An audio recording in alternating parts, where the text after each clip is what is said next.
안녕하세요. 복일교회 임영기 목사입니다. 오늘은 잠언 28장 묵상입니다. 율법을 버린 자는 악인을 찬양하지만 율법을 지키는 자는 악인에게 대항한다고 말씀하고 있는데, 율법을 버린 자가 악인을 칭찬하는 것은 그렇게 함으로써 자기 정당화가 될 뿐 아니라 어느 정도 죄책감에서 해방될 수 있기 때문일 것입니다. 그렇기에 유유상종이라는 말처럼 이들은 자기들과 같이 죄악을 일삼는 자를 칭찬하며 친구처럼 대하는 것입니다. 반면 이들은 말씀을 따라 거룩하게 사는 자들을 눈의 가시처럼 여기며 배척합니다.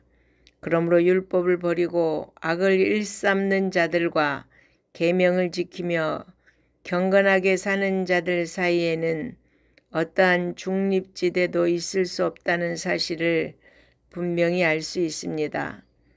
그런데 믿는다고 하면서 세상과 짝하려는 사람들이 있습니다. 그렇지 않으면 출세도 성공도 어렵다고 생각하기 때문일 것입니다.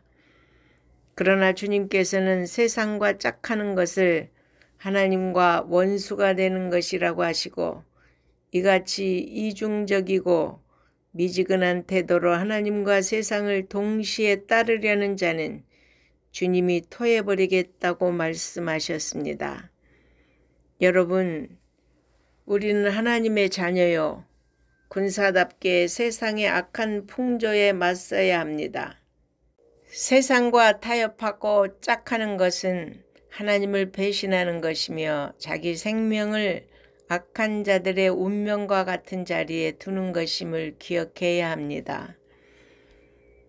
높은 이자로 재산을 늘리는 것은 마침내 가난한 사람들에게 은혜로 베풀어질 재산을 쌓아두는 것이라는 말씀은, 약자를 착취하면서 불의한 방법으로 모은 재물은 결코 자신의 것이 되지 못하고 결국 하나님의 무서운 심판을 받고 재앙을 만나 모든 것을 잃게 된다는 사실을 암시하고 있습니다. 우리 성도는 선하고 정직한 방법으로 재물을 모으고 그것으로 자신만을 위해서 사용하지 않고 이웃과 하나님을 위해 사용함으로써 장래의 소망을 쌓는 복된 삶이 되어야겠습니다. 욕심의 눈이 어두워 불의한 이익을 탐하는 어리석은 통치자는 이내 멸망하지만, 부정한 이득을 미워하는 통치자는 그 지위가 오래 보존하리라고 말씀합니다. 사실 통치자가 탐욕의 눈이 어두워 부정부패를 일삼으면 백성들의 원망과 불평으로 폭동이나 혁명이 일어나기 마련임을 생각하면 너무나 당연한 말씀입니다.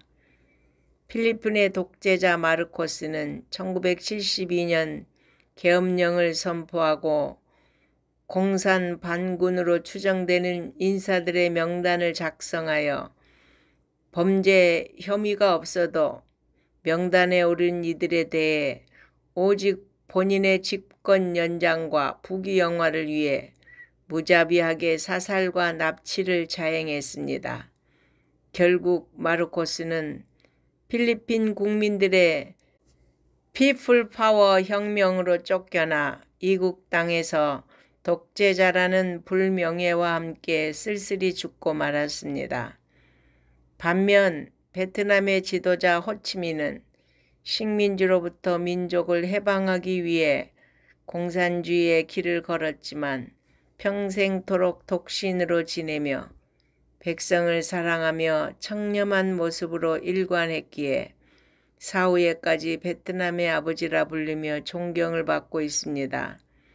여러분, 탐욕스러운 통치자는 이내 망하되 불의한 이익을 멀리하며 공의와 진리를 행하는 자는 그의 영예가 장수하리라는 성경 말씀은 이처럼 역사적으로나 사회 과학적으로도 분명한 교훈입니다. 그러므로 지도적 위치에 있는 자는 자신의 주의를 사욕을 채우기 위한 수단으로 삼지 말고 오직 하나님의 공의를 세우기 위해 사용함으로 하나님의 축복과 상급을 영원토록 누리시기를 바랍니다. 아멘.